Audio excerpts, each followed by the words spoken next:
Akira, how you doing today? You good? I'm good, Jorie. Jorie. I'm doing well. How about yourself? Oh, I'm feeling very blessed, ma'am. Thank you so much. That's my fault. I'm over here talking. I'm so excited. Talk about Modex. I didn't even put my headset in so I can hear you talking back to me. It's all good. It's all good. It's all good. Is my connection okay? The weather here in Mississippi is kind of rough. So I want to just make sure that, everybody can hear me well. Oh, no, you're great. I can definitely hear you, madam. Everything is smooth. And I just wanted to say thank you so much for joining us. But listen, you are a very, very special guest. The fact that you have been able to accomplish the things that you've been able to accomplish in such a short amount of time, the folks need to know, So look, without further ado, can you please introduce yourself for us, please? Introduce myself? Yeah, because here's the thing. I already know how excited I am to have you on. But for the folks that have never heard of you, like this whole thing is to highlight you. So we're going to get into it. But, let's hear it in your own words first. All right. So, guys, my name is Akira Barlow. I am here in Jackson, Mississippi, and I started what I like to call a logistics management agency right at the top of the pandemic. And in such a short time frame, I've been able to grow my business in the dispatching arena to a six-figure standpoint, and I pretty much did it without a lot of physical work from myself. And I'm excited tonight to kind of share just some different ideas to kind of help people that are maybe interested in joining the transportation world and just don't have a lot of experience, or just people that are looking to maybe kind of scale a business in a different type of way. So I'm excited tonight, Jorie. I think I may be able to, what I'm saying? Yes. A few gems here and there, but I just want people to know that, number one, I live in Mississippi, so I got an accent. Okay, y'all gotta know that. That's number one. And number two, you gotta know that I play all day, so I'm gonna try to be real professional tonight on my best behavior. Okay. Yes, ma'am. Yes, ma'am. Well, look, we're here for all of it, and the truth be told, when we had an opportunity to speak a couple weeks ago, it opened my mind. It's just like, wow, someone who has come from business but was new to dispatching, and the way that you approached the game from the very beginning, it was inspiring. So let me ask this: how long were you doing how long did it take you to get the day-to-day task of dispatching down pat so that you could reproduce it with other people? Well, that's actually a great question, Jorie, because number one, I'm self-taught. So I never have taken anybody's class. I've never have taken a course. Nobody has ever mentored me. It's never been any of that. One of my friends actually called me and he was like, have you heard of dispatching? And I'm like, no. And he's like, look, the girls on Facebook are dispatching and like they're making a lot of money. Like, let me send you a few people's like pages and profiles. So he sent me the information. I'm like, okay.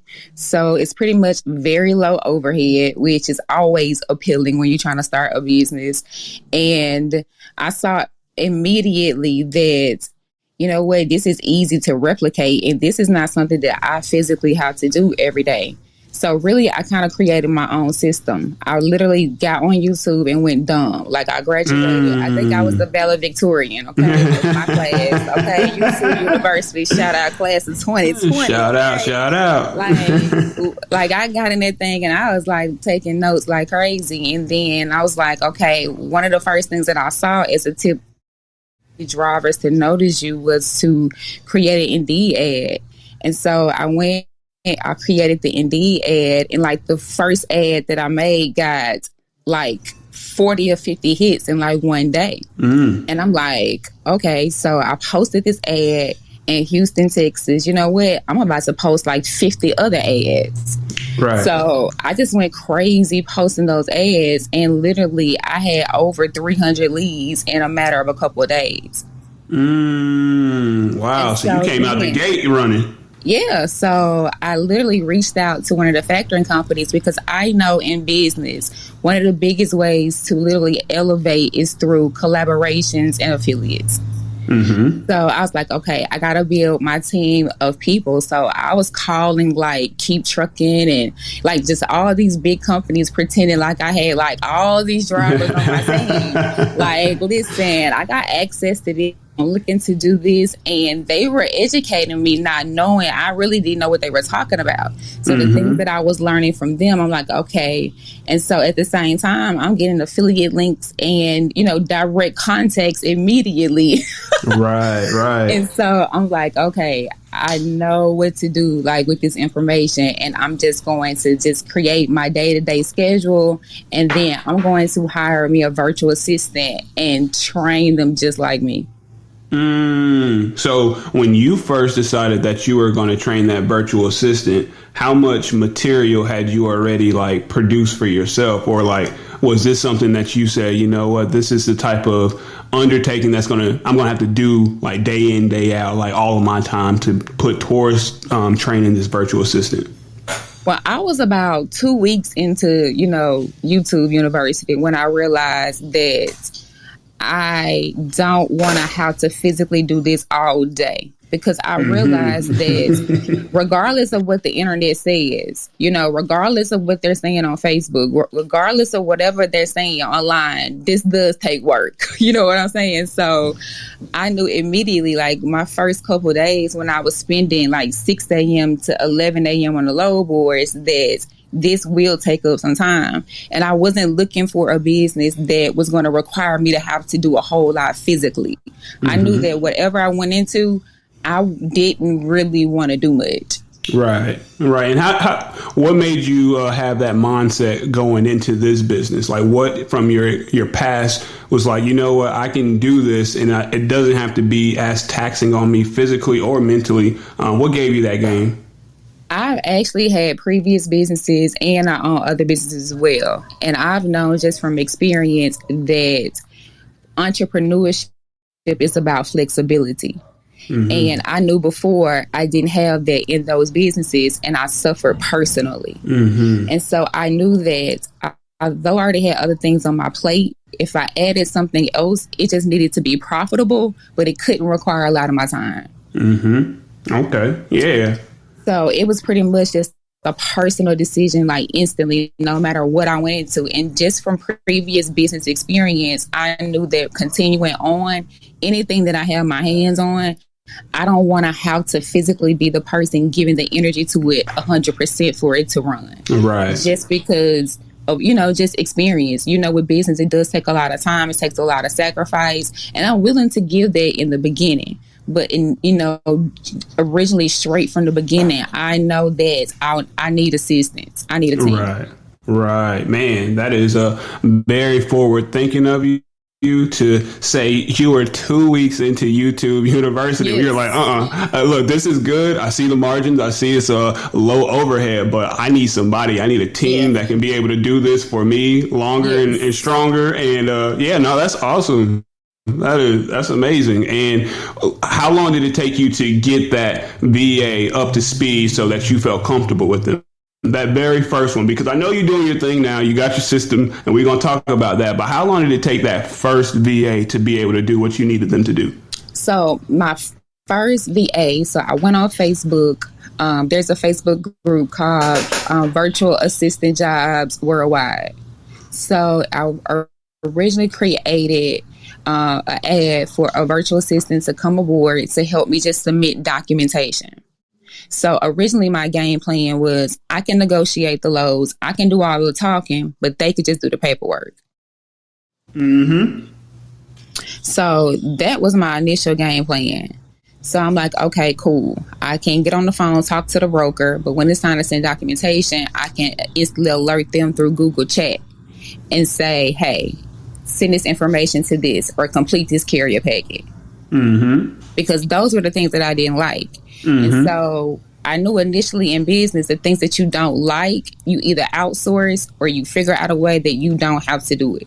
Right. in order to continue to maintain the business. So I knew instantly, okay, I don't want to be filling out all these little carrier packets.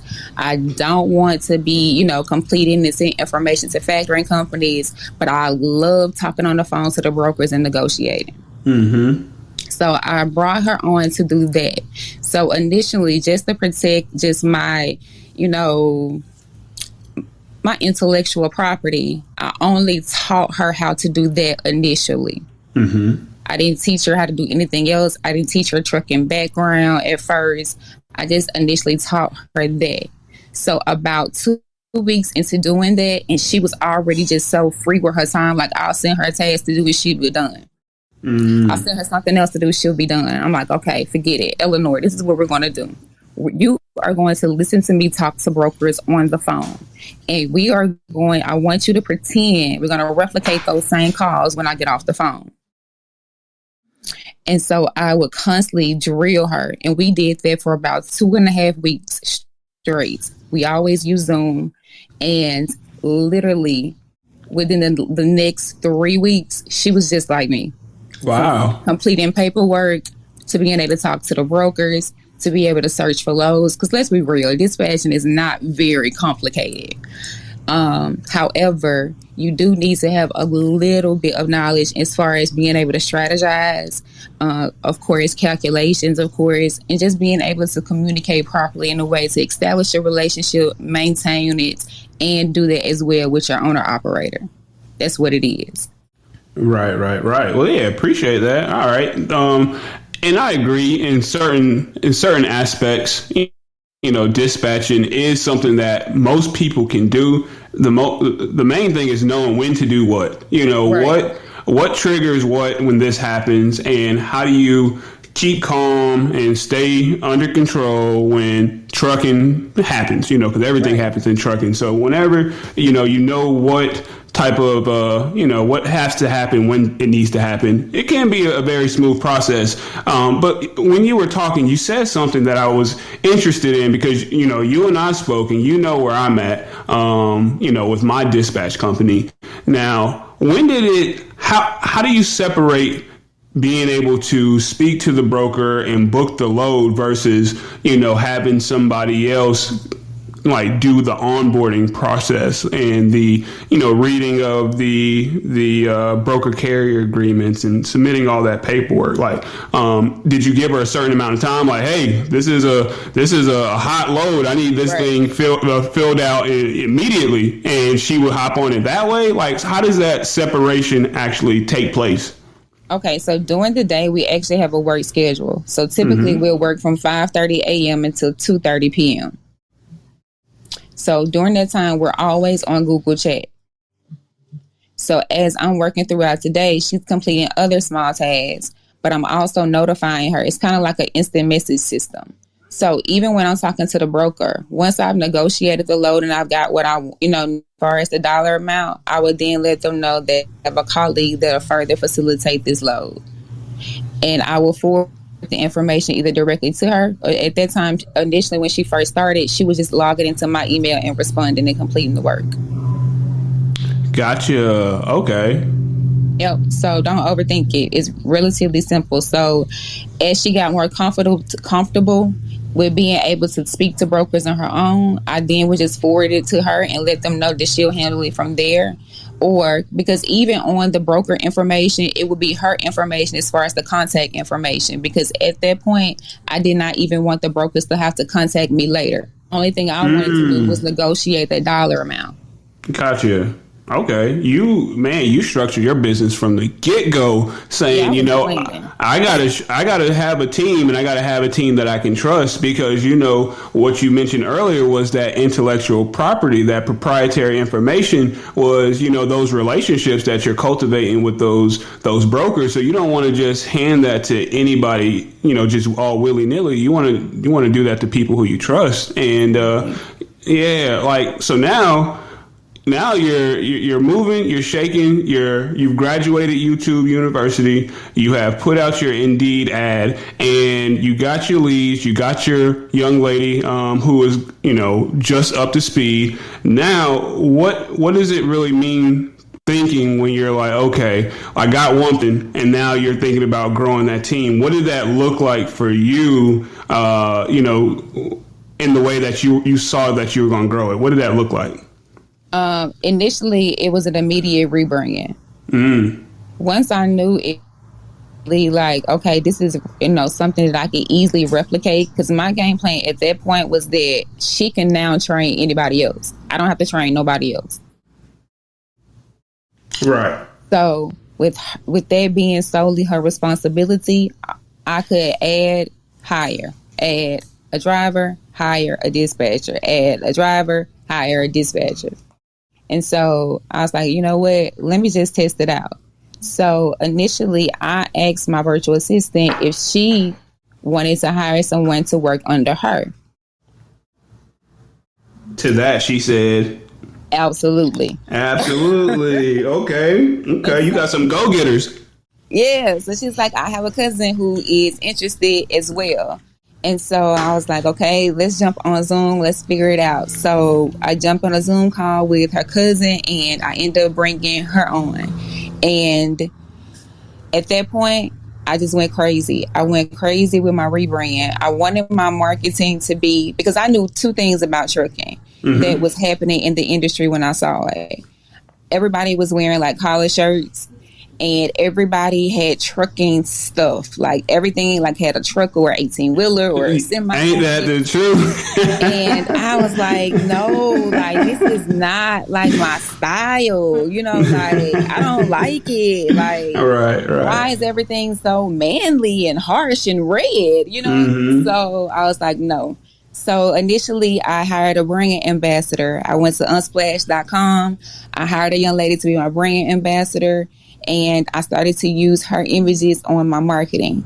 I also knew that in trucking that women typically make the decisions about the dispatcher, because typically men take the decision home to their wives. Company owners, they talk it over with their wives. So I knew that I wanted my marketing to be able to win as well. And so that's what I started to post and share like in my brand. So if you follow us on Instagram, or if you've seen our website, you will see that we don't use anything actually related to trucking in our marketing, and everything is strictly more client based. I also changed up our verbiage. I stopped saying things like drivers and started to refer to them as clients. I stopped referring to loads as loads and started to refer to them as profitable opportunities. That wordplay made a huge difference in the level of clientele. It just made a huge difference. And then I switched up my clientele. Initially, when I got started, I didn't really have a preference of clients. It was pretty much anybody that had a truck. Come on. I got you. So Akira got you. You got a flatbed? Okay, we can do it. And so I was running into so many issues, like with some of the smaller carriers that may run into mechanical problems, and then the truck is down for, weeks and weeks and months, and I'm not getting paid. I didn't like that. Right. So I started to advertise to more of business professionals. I started to go after more of people that was adding trucking as an additional stream of income. People that already had a business, that already had a job.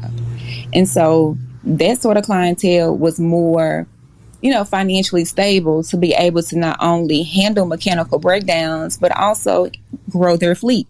Because I don't want to continue to have to market so heavily. I want my drivers to be making money so that they can be able to purchase more trucks, and we can grow, and I can build my legacy from, my batch of drivers. And so that was the game plan. So I started targeting athletes. I went online to some of the sports agents and sports directories websites. I put together a business proposal, and I started to email them. And then I started to get a response, and And then I got my first NFL client, and he gave me another client, and then I got another one. And so I was like, you know what, this is a thing. So then I got a real estate agent, and I was like, okay. Then I got an attorney, and I'm like, you know what, say less. Right. Okay. I like this level of clientele. Things are smooth. Yeah. Yes. Okay. You're giving out a lot of game, right? I'm trying to. Okay, great. Like, what I'm gonna do with all this information forever? You know what I'm saying? Like, right. Go take it. And so once I got that going and it started to work, I then started to proposition that way. I started to target fleet owners on LinkedIn. I started to target fleet owners at diesel mechanic shops. I started to target them on Craigslist. I started to target them by actually like going directly to them. If you go to truckingassistant.com, you can actually buy trucking leads. And so I would buy the actual trucking leads and I would target specific, names and clientele.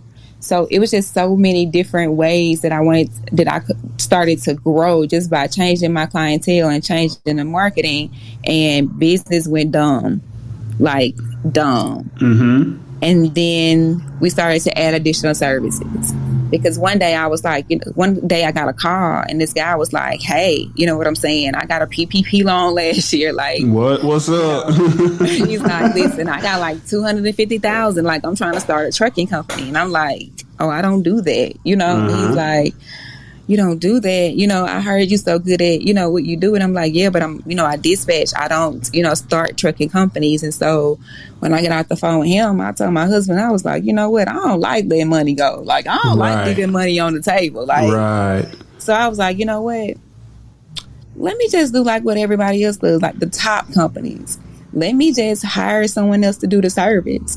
Boom. So I started to do more research about trucking services, and I started to look at what the other dispatch companies didn't offer. Because one of my biggest marketing points is that I offer things that nobody else does. And if they offer it now, they got it from me. Okay. Okay. So we started dropping capability statements. We started doing motor vehicle records. We started doing driver recruitment. We started doing IFTA filings. And these are services that I added that I didn't even know how to do. Mm-hmm. I just knew that nobody else was doing them. And I just found the people that knew how to do them. And I would buy the service from them when it was time for me to deliver the service to my client. Right. And now do you feel like you have a pretty strong base of contractors and folks that are within your network, your business network? Absolutely. So now I've built my own like mini network, and all of the services that I offer, I don't physically have to offer because I have someone in place to take care of all of those things. So I'm pretty much hands off.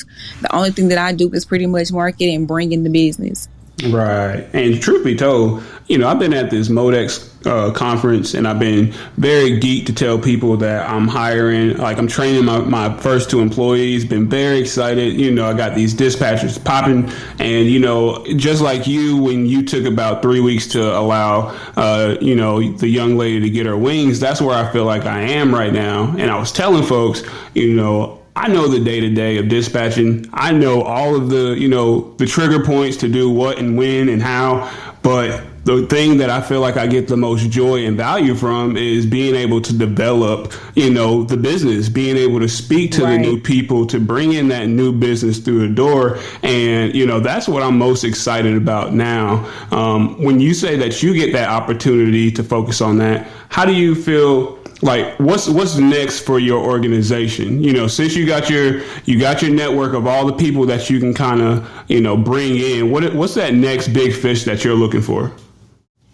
Right now, I'm just looking to expand. Mm-hmm. There's no cap. Okay. I'm just looking to continue to expand. We are increasing our marketing like crazy. There's no reason why we can't hit 1 million this year. Mm-hmm. And that's what I'm striving for. And, I want to kind of, change the narrative behind the whole dispatching thing, because people try to make it seem like we're so useless, and you remember when credit repair was like a really big thing. Mm-hmm. It's kind of like that with dispatching, and we are needed. And although the business is easy to replicate, it's easy to kind of formulate, it still does take strategy and proper planning to create a business enterprise. Mm-hmm. And although I painted this picture as if it's relatively simple, of course, this did take sleepless nights and, great amount of planning. Right. And it also takes a lot of studying kind of what's out there. And one of my biggest things is that I try to make sure that I don't study what my peers are doing. Like I see, what and when I say we, I mean my people, I see what we're doing in transportation, but I also notice that there's another door that's untapped. And so I wanted to see how the larger companies run their companies. So I started to kind of research what they were doing, Ninja Dispatch, like those big top companies that are dispatching 200 and 300 trucks. And so I wanted to kind of see like what their formula is. And I know like, hey, if they can do that, and I know I can as well. And so that's really just my main focus, growing the business, and helping people, grow. I got agents in my company that is making $2,000 and $3,000 a week, So I want to be able to create that lifestyle for other people in transportation, and just grow. I don't want to stop. I don't want to stop yet. Right. Now I hear you. Now you got to keep that foot on the pedal, because what you're doing is great. There is something to say about how the larger players are doing it. We definitely have a friend to the stage who I've gotten hella game from. That brother's name is DeMarco, and I know he's an outsourcing genius. So how does outsourcing? It's remarkable what this brother's doing, and the fact is, I know that's become something that has also helped you propel your company. So outsourcing, how does that play its place in your day to day? It is my day to day. I don't physically do anything in my business. I don't physically dispatch. I don't physically take calls unless there's an overflow and they need me to. I don't respond to emails unless it's my personal email box. So it is my day-to-day operations. And it'll know my capability of, the stigma of that you have to, overwork yourself in order to be successful, because you don't. You know what I'm saying? You don't.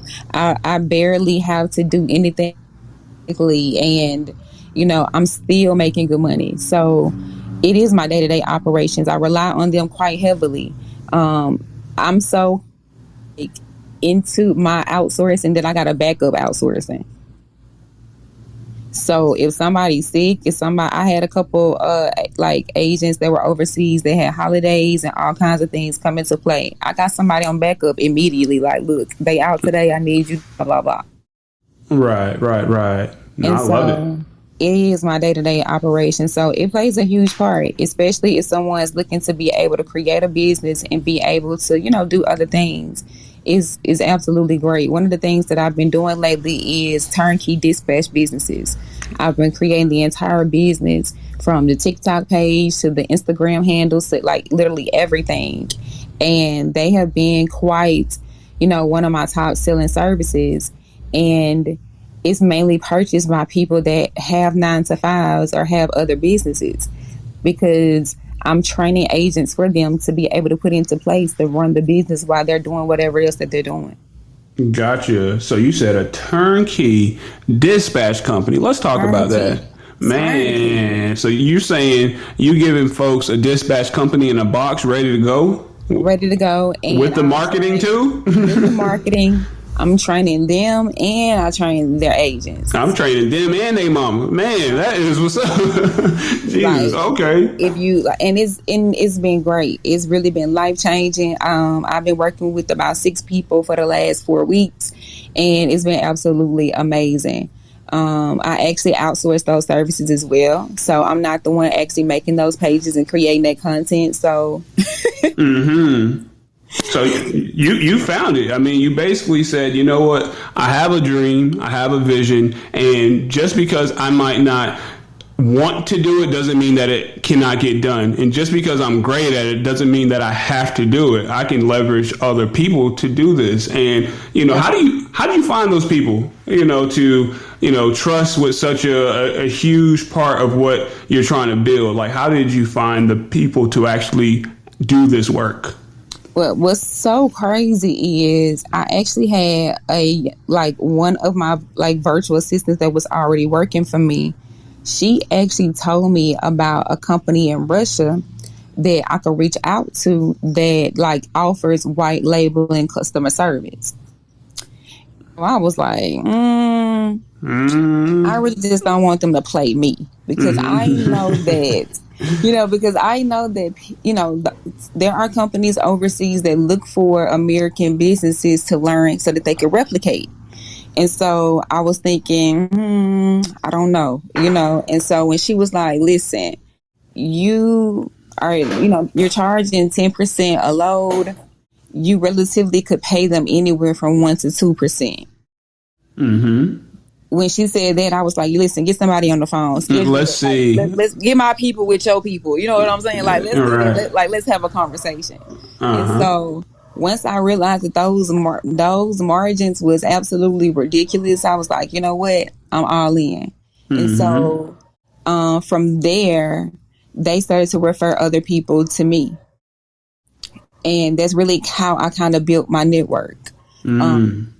Also, I use Facebook, like I'll post like on Facebook, but the thing is I require them to pay me.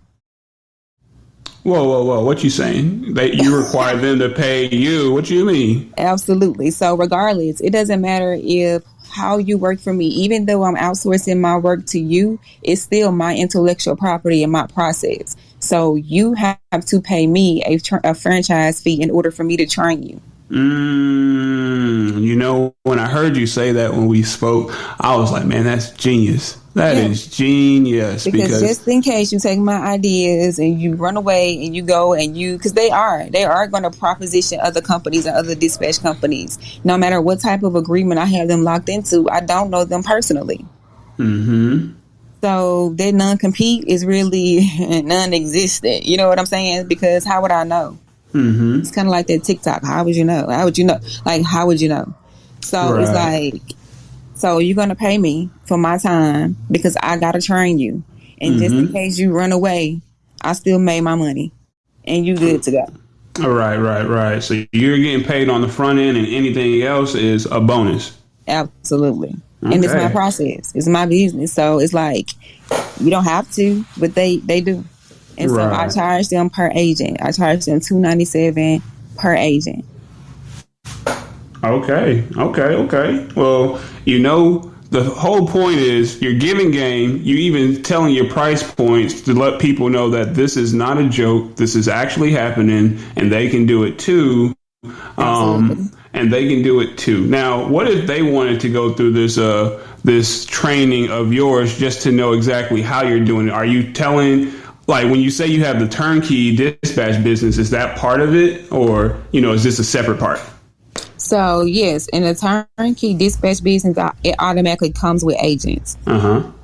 So they automatically get 2 agents that I've already trained. So these are the agents that actually run the business. Now, to the general public, I typically don't teach this or train this. Like, you got to be my ace boom coon to know the T. Okay. Right. But I am teaching a masterclass April 12th and the 13th.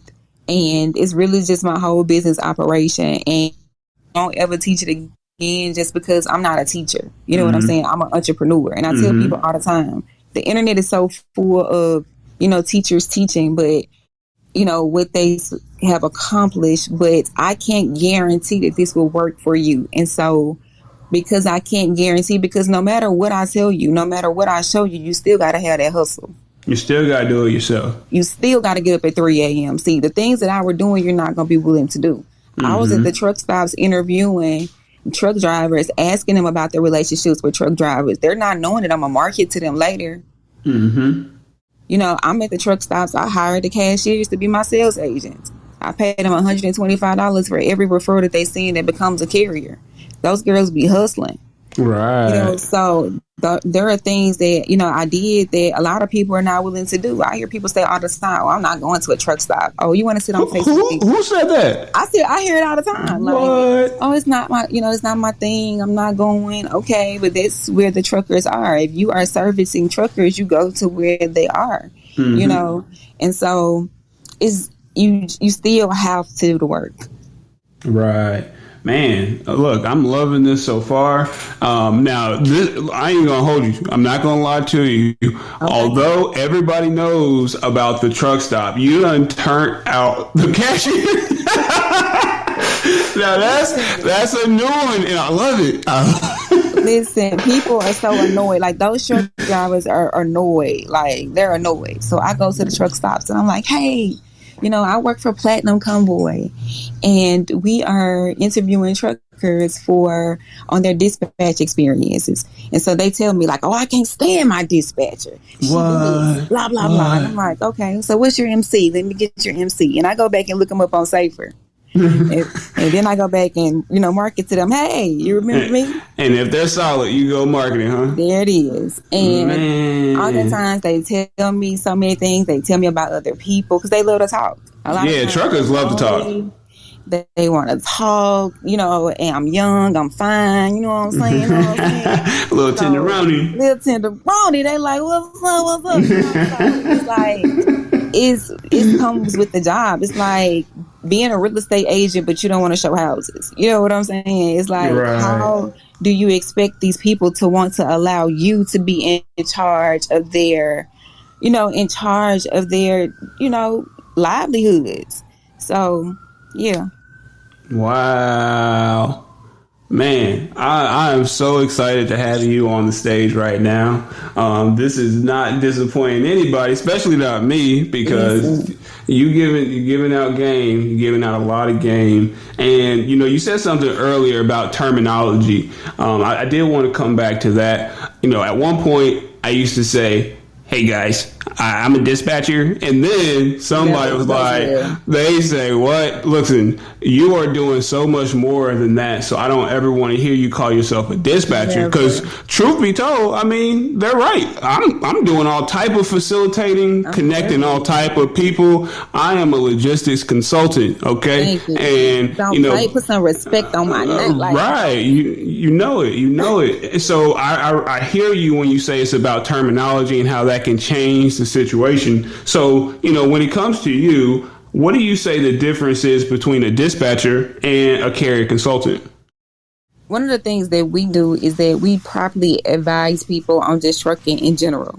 Mm-hmm. So people can call us and ask us about their IPTAs. They can call us and ask us their opinion on, hiring drivers or dealing with driver recruitment services. We don't just provide information on just dispatching. Mm-hmm. And that separates us from pretty much anybody out there, because if you call one of my agents, baby, they can tell you don't buy a Freightliner, a Kino, they don't buy they can tell you, because we know from experience. And one of the things that I do for my team that's adamant for our growth is that I bring in people in that area that's winning.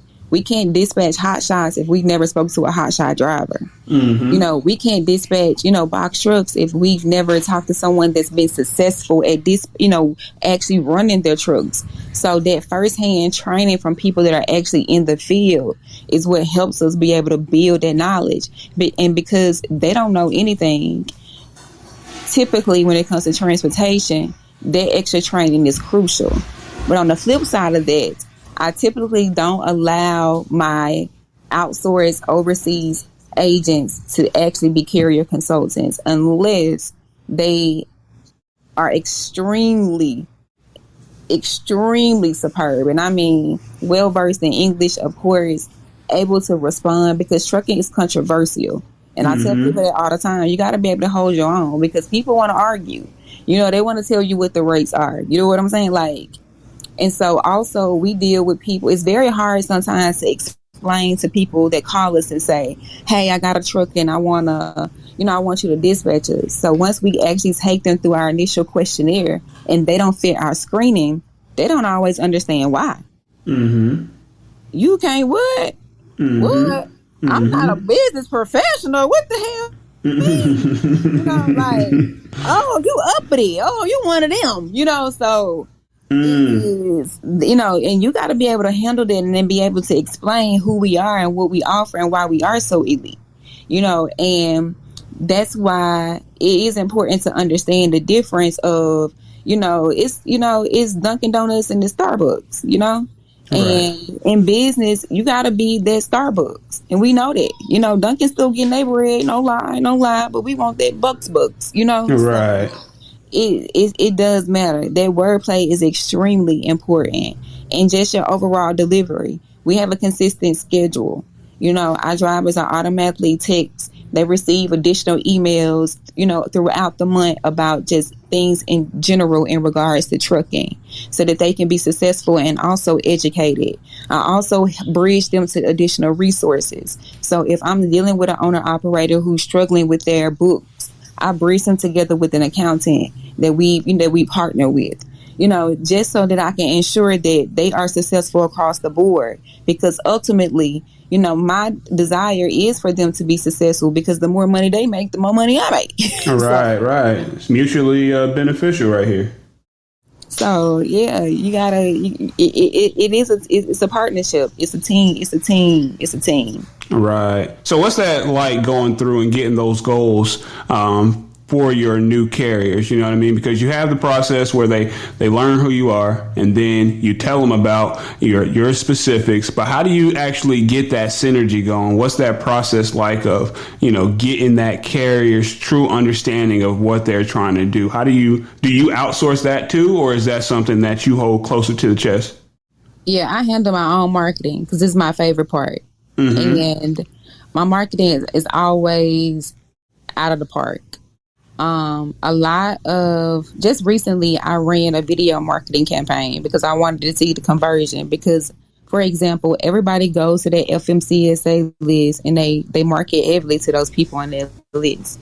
They text them, they call them. So I'm like, damn, I got to do something different. Mm-hmm. So we recorded some great content and I sent out QR codes and it sent them to a private YouTube video.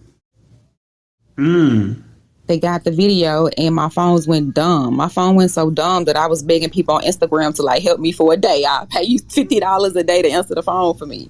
Wow. It's just offering people something new, something different. Innovation beats experience. I don't care what nobody says. You've been doing this 20 years. I might have been doing it 2 minutes, but baby, my flow is more appealing to the people that are in this space right now. And I have older drivers that say, hey, your work is amazing. It seems so complex. Does it work for me? Mm-hmm. And so that is when you have to show a little bit of extra TLC, and that definitely wins them over because not every single person, for example, I met a fleet owner on LinkedIn. This man's 61 years old. This man got 13 trucks. Mm-hmm. But he's 61. He can't be texting and, all this stuff or whatever. So how can we make this easier for him? So There are situations that we have to customize to fit our people to meet their needs. Because if you are serious and you fit my criteria and we can run, baby, we're gonna build this dream. We're gonna build it. We're gonna build it. I love it. And so a lot of times I tag team my agents as well. And so they not only will have one dedicated dispatcher to work with consistently every day, they'll then have an assigned carrier consultant. And then we have an overall carrier success manager. She manages she makes sure the drivers are happy, the carriers are satisfied. That's her job. So that no issue ever comes to me. I don't want to hear nothing. Right. No, I hear you. I don't want to hear nothing. I just want to check my account. That's all I want to hear. I don't want to hear nothing. And so I hired her to be the carrier success manager. And I'll be honest, she pretty much floats everything. She facilitates my schedule. There are certain conversations that I personally like to have with people because people like to talk to me. They see me on Instagram. I like to talk to them too. So I will get on the phones and make connections and, talk to people. And it's just, I create a family environment though, and I make sure we all eat. That's one thing about being a leader. It's no fun when the boss the only person sitting up eating. I need to make sure everybody got a seat at the table. I need to make sure everybody's chair pushed up. I need to make sure that everybody eating. And I need to make sure that the abundance is there because I don't want somebody else jealous of another person's plate. Right. No, I constantly make sure that they are compensated and they love that. They know that I'm going to reward them. So they bust their ass. I had to call early and say, listen, because it's a 6-hour time difference for us. So when I'm waking up, usually they're going into lunchtime. And so I make sure that they got lunch. And they are so amazed. You know, I make sure that they have credits because they all work in one centralized location. And so I make sure they have credits to be able to catch the bus or ride their scooters or however they get there. You know what I'm saying? So just going out of the way, my way, to make sure that everybody is comfortable, everybody has what they need, then they can perform well. True, very true. When you handle some of those other decisions that have to be made, it does leave more energy for, you know, the work. You know, that's definitely the truth right there. I did want to ask you this with, you know, well, I'm just going to give you a little background on me, and then I'm going to ask how it applies to this situation, right? Okay. So put me on the spot. You can. Okay, appreciate you. So look, I was working for a corporation where I learned the world of dispatching. You know what I mean? So these are company drivers. These are W-2 salary drivers. They got a bonus if they did well, they ran hard, all that kind of stuff. But, you know, my onboarding to dispatching was, you know, making sure the driver was okay in every sense of the word. The driver, focus on the driver. This is without a driver, you know, you don't have a job as a dispatcher. And then I moved to the entrepreneurial side of dispatching, which is, you know, you have a driver, but you have a fleet owner. You know, it's the owner of the company that you're really, you know, making the business with, and then it's being facilitated through the driver. Now, what's your focus when you are working? Is it on the individual relationships of your dispatcher with the driver that they're communicating with daily, or is it the dispatcher with the fleet owner that's, you know, kind of like given the, you know, the goals of what you guys are trying to do? It's just like this. Everybody matters. Okay. Everybody matters. It's kind of like does the teacher matter or does the custodian matter? Everybody matters. Everybody plays a part to make sure that something is running smoothly in order for everybody to be successful. So there are times that we have to strategize or even explain things to our fleet owners on behalf of the drivers, because the fleet owner may not understand because they may not have any experience in transportation. However, the driver may have been driving 30 years and he know how fuel fluctuates. So provide advice that the owner may not understand. So it's a collective, it's a team. And one of the things that I go through with my owners is that you have to be open to adjustments. You got to have an open mind frame. I'm not here to battle you. I'm a part of the team. Right. So if I make a suggestion, then you need to know that I'm coming to you and knowing that, especially if it's on behalf of a driver. Perfect example. A couple of weeks ago, I had a driver say, "Hey, Akira, I just want to give you the heads up. I got a better offer with another company." So I'm like, "Mr. Ernest, you know, what's going on? You know, what's wrong with this company?" And he's like, "Oh, you know, they kind of, you know, slow with my money. They don't want to, you know." And so I called my fleet owner and I'm like, "Look, Pablo, what's up? Now, we're making $13,000 a week with this driver van. You about to be out of service about 2-3 weeks. It's a driver shortage. You can't do this. This is what I need you to do. I need you to send my driver a care package. Matter of fact, I'm going to create the care package. I'm going to invoice you for it. I need to make sure that he gets some extra home time. So let's change his schedule for the next 4 weeks. Fuel gases are high, so we can take a cut anyway with him being on the road, and you can still see some profit and chill a little bit. So let's give him some more home time for the next 4 weeks." You have to be able to facilitate and strategize what's best for everybody. I could have told Mr. Ernest I understood and let him go to another company, even though I do understand. But at the same time, I also know that I might need to just pop on in and drop in sprinkle a little common sense here and there and make it work. So it's just about being a leader. You got to know how to be a boss in all situations. And sometimes that may mean me losing money. I've been in situations to where I'm like, you know what, just to help you out, let's make some adjustments. Let's drop you down from percentage to a flat fee. Okay. Or let's cut my percentage down a little bit further. Or my dispatchers may be doing such an amazing job. I'll call them and say, "You know what? You've been doing so good this week, Albert. Let's do this. Instead of doing a 5-5 split, I tell you what, you get 8% from now on, and I get 2." Right. I hear you. I definitely hear that. Everybody matters. Everybody's table. Like I told you, the portions got to be equal, or at least they got to appear to look like it's equal. Right. Because it's business. Because somebody gonna lose is business. You know what I'm saying? Right. Somebody gonna lose. But, you know, it's just business. And you have to understand that people jump into dispatch and thinking that it's a hustle, but you gotta go into it as a business. It's a business. It's a business. And when you understand that, you take your feelings out of it and you can run. Okay, so let me ask this. You got that fat cat over here saying, I got 12 trucks. I got 12 trucks that I want you to run every single day. You know, they're the expensive kind. They're flatbed and reefers and even a vacuum trailer. Let's throw one of those in. Okay.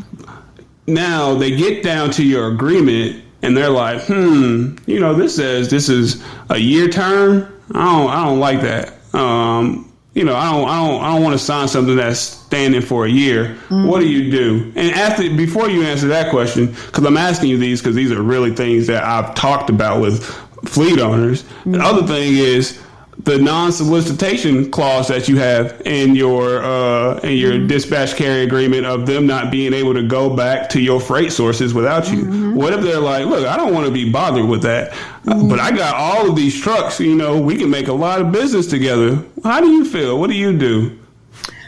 Well, it's just like this. When you go in Walmart, guess what? If the price say $9.99, you got to have $9.99. Mm-hmm. You can't have $9.98 and the cashier say, go ahead. Mm-hmm. It's the same thing in my business. My price is my price. I already have my tier. So based on what you bring to me, that has already been established. That's the business model. I don't adjust the business model because you have more or you have this, and it's non-negotiable.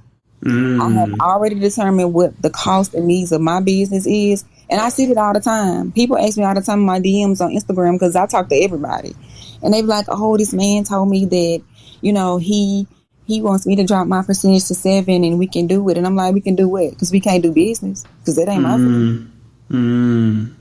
And so you can't be desperate. You can't be desperate because if you desperate, it just ain't a good look. It ain't a good feel. And I'm not chasing no business. You know, I'm not chasing it. I'm not competing. And that's why I have that non-solicitation clause. The business is this. You work with me and I solicit the work. If you go behind and solicit my work, baby, it's no, that's not what we're going to do. So here's the contract and let's review this. And I always go through everything. And once my carrier is on board, they get another call. They get a welcome call. And during that welcome call, my carrier success manager goes over everything. Just like before you buy a house. You know what I'm saying? Just like before you buy a car. You may not be listening to the dealer, you know, when he's going through all those clauses. But we go through those. Mm-hmm. And those are legal abiding agreements. Those agreements were made by an attorney, baby, and I don't play no games. Okay? Mm-hmm. I don't play no games. So, and people don't play with me. Like, we have good working relationships because I do good business. I try to. And it's been a learning, you know, experience as far as learning what you will accept and what you won't accept. And that sometimes changes. I used to rewrite my contract every day. Like, as soon as somebody do something make me mad, I'm like, you know what? You will not work with nobody else. That is hilarious. It's your business. You know what I'm saying? And you're learning. This was all new. So I changed it every day. You know what I'm saying? I changed my price like every week, you know, until I figured out what worked for me and what my little flow was.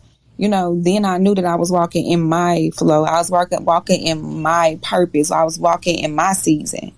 And that's one thing that I tell people when they're finding their way. It's okay to find inspiration in other people, because I'm sure things that I'm saying tonight has been damn near captivating for some people because they've never heard it. And I used to question God, like, why you give me all this information? Like, God, what is this? And I used to be ashamed. I used to be so afraid to be smart. You know, I used to be so afraid, but I walk in that gift now, and I acknowledge the fact that, you know, I love entrepreneurship. I love business, and I try to always be innovative, because coming up with what's new and doing things your own way, and because doing things your own way is innovation. And that's what I wanted to share tonight. Just doing things your way. Your way may not be dispatching 30 trucks. You know, your way may be dispatching 5 trucks and working your 9 to 5. You know, your vision is your vision, and do it your way, because that's what I did. I just did it my way, and it just happened to work. and that's what I teach. I teach people to think outside of the box in my mentorship. My mentees are all in the chat room. They already know. Shout out to them because I got to represent for the one time. Hey. And so it's just about, doing things your way, finding your way. And it's so easy because I remember when things weren't, good for me. I remember being depressed and, strolling Instagram like, God, when is going to be my time? Like, when is going to be my time? Like, I want to pop out, I want to pop out, Right. so just finding what I enjoy doing and just creating my flow is what makes me enjoy doing this. And it's why I'm here tonight. Right. All right. Well, look, I got just some systems questions real quick. You know what I mean? Let's just run down these systems real quick. All right. So I know that you send out a lot of text messages. What's the platform that you use to send out your text messages? Easy texting, and that's the letter E, the letter Z, texting. And then I use Slick Text, SLICK text. And so on my marketing at truck stops, I stopped putting a phone number because, truck drivers, they trying to get their food. They trying to talk to the other truck drivers. They trying to, lie about how many fish they caught the last weekend. So I wanted to, make my marketing, easy for them. So on those particular websites, you can create short codes. And so I always set my accounts up as real estate accounts because they might shut you down. And y'all ain't heard that from me. Okay. So I always just set the account up like it's a real estate account. And so I would put a short code on the flyer like, hey, if you want a new dispatch, like I used to make flyers that say, hey, your dispatcher suck. Text, I need help to 5555. Yeah. And on Fridays, because let me tell you, like on Thursdays and Fridays is when everybody hates their dispatchers because they're trying to get home for the weekend. Right. So I used to put on my flyers like, yo, dispatcher couldn't get you home on time? No. Call me. You're trolling. I'm telling you, text, I hate her. You know what I'm saying? Because like my phone was blowing up and I was cracking up. I'm so childish. Like in real life, I can't be serious for nothing. I'm so sorry. That's hilarious. All right, my bad. Go ahead. It would work. Like it would work. And so people would text and people would call and like during those messages, when they respond to those messages, like you can continue an ongoing conversation with them. So you can correspond, and people would like literally text back like laughing my ass off, or is this real? Like different little stuff like that. And so I was like, yeah, I'm on to that. So easy texting and slick text.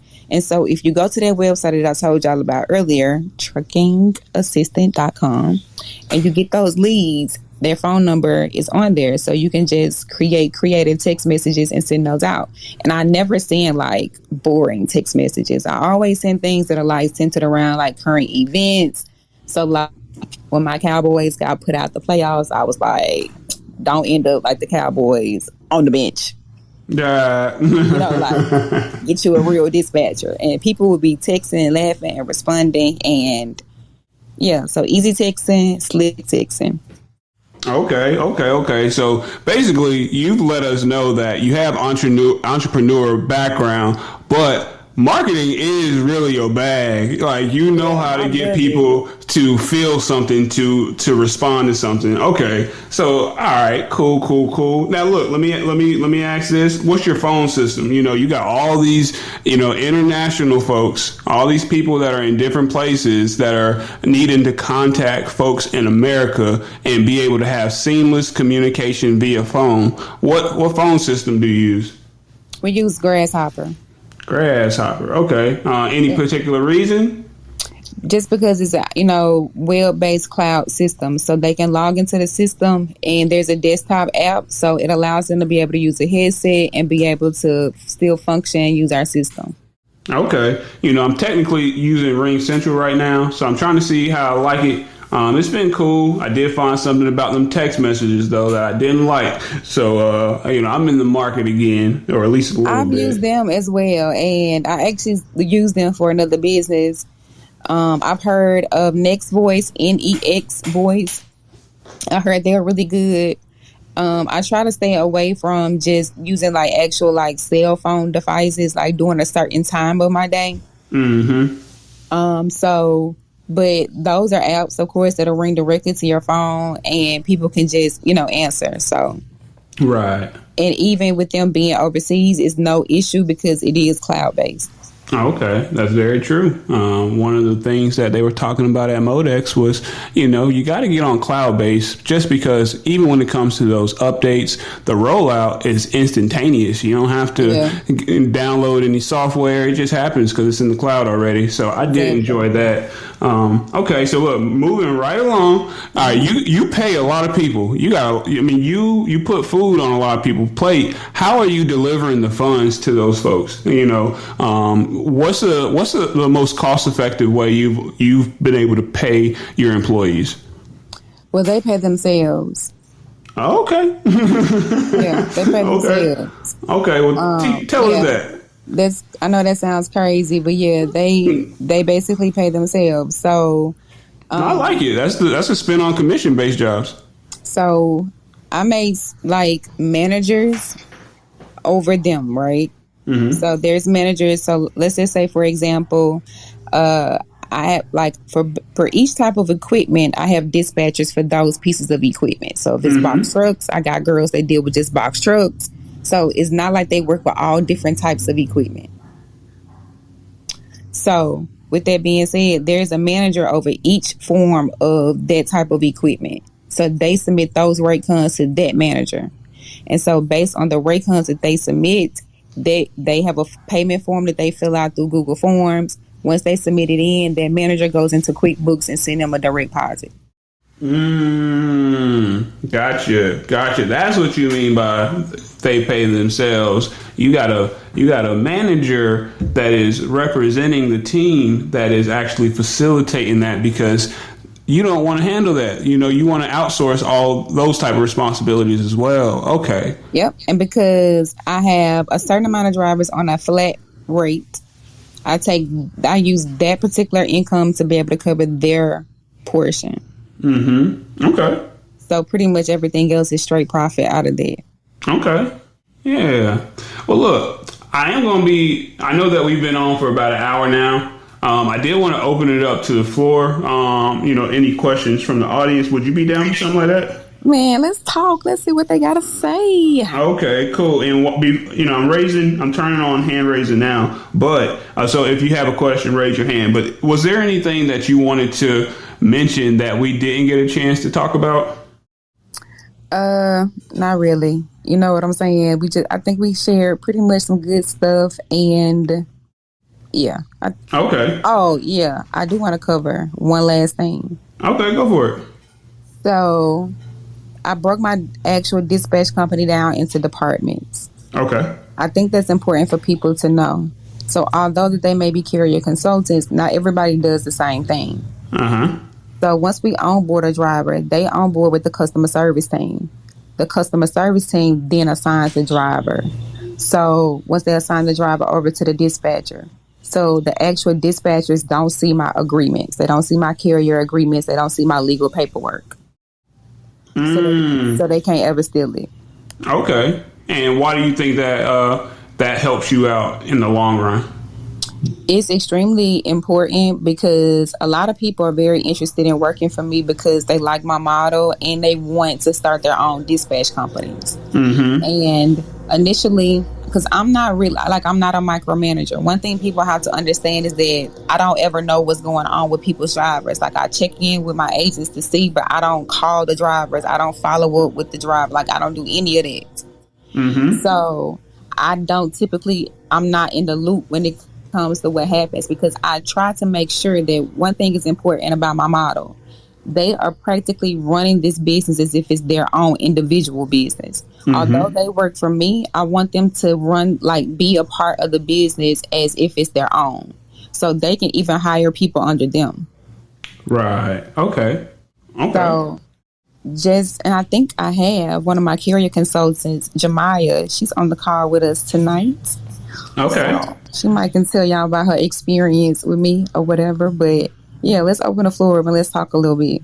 Okay. Well, look, Special shout out to Jemiah. If you in the building, go ahead and raise your hand. That'd be awesome. Come on up, Jemiah. Yeah. Don't be shy. But look, we did have family on stage. We got Danny P. I've talked to this person a million, billion, trillion times. Danny, how you doing today? I'm doing good, Jorie. I'm doing good. How are you? I'm feeling blessed, madam. Well, look, welcome to the stage. Look, do you want to introduce yourself? You were last week's guest, but I mean, if you want to introduce yourself, you can, but please also ask that question. Nah, I'm Danny B. No. This is Miss Akira's floor. I definitely want to say shout out to my Mississippi sister. How you doing, D? I love. Listen, what's up? But I know I definitely you dropped a lot of gems. It's very rare that you come across people that's genuine in this space and stuff like that. And Jorie is one of those people, and I'm glad he connected with you. But I just want to definitely give you your flowers. No question. Thank you, sis. I definitely want to give you your flowers. Thank you, sis. We got to get some fried chicken creams together one day, girl. Hey, I'm right here in Alabama, so I'm right next door to you. But no, I definitely want to give you your flowers today. Definitely dropped a lot of stuff that I use that I really don't tell people, but glad that you have a good platform and spreading the word. Thank you, Queen. Thank you. Hey! Look, always welcome to the stage, Danny. So appreciate you. And for real though, Akira, this was a lot of game that you gave out. And, I'm just very, very grateful to even be able to facilitate something like this because, it's very refreshing. Like you said that people were probably listening and they were like in awe, or you said something. Look, that was me. I was like, wow, listen to this. So, I was very, very pleased with everything. And we do have, Miss Jemiah on the stage. Look, my bad. I didn't take the time to say mute yourself. I just muted. But look, Jemiah, how you feeling? How you doing tonight? I'm good. How are you? I'm feeling very blessed. Thank you so much. Look, appreciate you coming up to the stage. What's up? I mean, how's your experience been? Is this something that you foresee going into the future for a long time? All those good things. So my experience has been great so far. Akira is a goat. She has literally started to change my life in this industry, and I tell her that all the time. She may be tired of me telling her how much I thank her, but she is definitely very helpful. She is heaven sent, and I just thank her for all that she has done and will do. Hey, that's very sweet. You a raise or something? Yeah, I might give you a raise. Look, Jemiah, I appreciate you coming up to the stage. I love your name. That's my niece's name, so you welcome anytime. Okay. Well, thank you. No doubt. So outside of that, I mean, were there any questions? Because if so, we do have Akira on stage. She's giving out games. She has, I don't know. It's something internal that told her that I don't need to look at the status quo. I'm going to make my own lane, and it's worked for you. So at the end of the day, when I talked to you a couple weeks ago and I let you know how impressed I was by it's not a splash anymore, the tidal wave that you've created for yourself in this space. I'm very, very, very proud of you. And, if there's ever anything that I can do to, not only just help, but if there's anything we can partner on, you just holler at me. You just holler at me because, you deserve it. And so, thanks, Jorie. Thank you. No doubt. I'm just going to say, did you have any closing remarks, Akira? Yeah, I just want to say that today I was on a call with a fleet owner and I told him that Master P was my inspiration. Okay. And of course he was a white man, like, what? When I got off the phone, like, I was literally laughing because I was just thinking, like, there's no way I would have said something like that, in certain industries and in certain conversations. Mm-hmm. And I say all that to say, be yourself. You know what I'm saying? Like, find your lane in whatever. You know what I'm saying? And always ask and pray for, discernment. Always ask God to allow you, to allow him to be the CEO. And that's one thing that I do with this business. I ask God, like, where do I need to be? Who do I need to partner with? Who do I need to stay away from? So always just go into things, just being your true authentic self, and literally just doing things that work for you. I mentor quite a few people, and no matter what I give them, you know what I'm saying, I always let them know, like, do this in your own way that represents you. And I think that's the true secret to success, is you finding something that allows you to be you. And so those are kind of my final words. Like, just be you, find your lane, and do whatever you want to do. It doesn't matter what nobody else is doing. People would tell me all the time, like, oh, they said that you don't really have those people working from you. And I'm like, who is they? And what they think about me for? Like, good. You know what I'm saying? Like, don't let nothing detour you. And no matter how dark days may be, no matter how down, because I've been there. I've been in a place where things were so ugly that I just didn't think that there would ever be light. I just want to encourage everybody to continue on and to just, try, push through, and chase your own dream. Your dream gonna look like something different. Your vision is yours. Nobody knows what it looks like but you. So be your true authentic self and chase your dreams. That's all I got, Jorie. Boom, boom, boom. And that was beautiful. And I heard that message. I agree wholeheartedly. Be you. I actually got reminded of that today when I pulled up to Modex.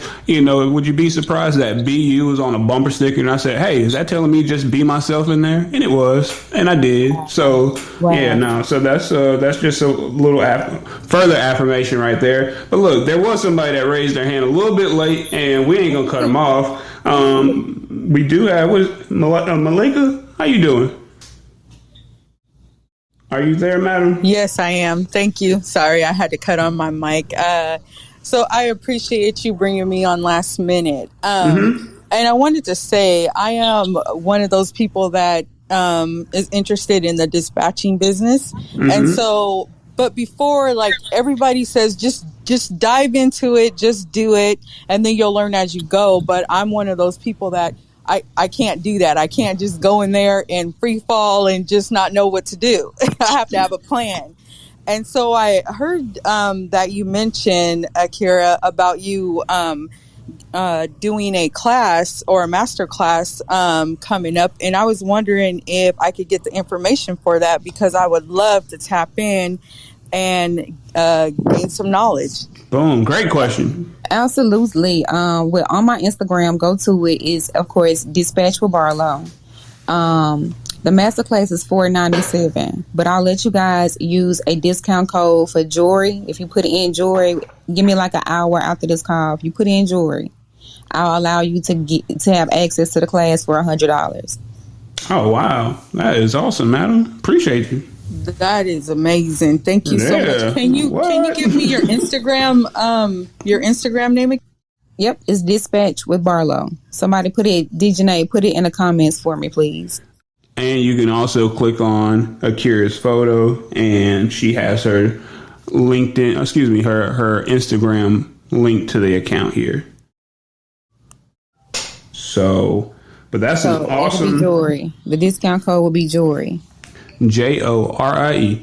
But look, that was a great question, madam. Thank you so much for bringing that back to the center, because we got to get the game out there. Got to get the game out. She's putting it out. Not most people would do it, but she's doing it. So go ahead and grab it. Thank you so much. No doubt. Welcome. Yeah. Well, look, appreciate y'all, everybody, for coming through. The fact that you guys have been supporting the Transportation and Logistics Clubhouse for over a year, and we have grown to over 23,000 members. This is right. This is awesome, and this ain't me. This is a community that's all built upon helping one another, sharing game, sharing lessons and opportunities. Them blessings. So I just want to say thank you so much for the continued support.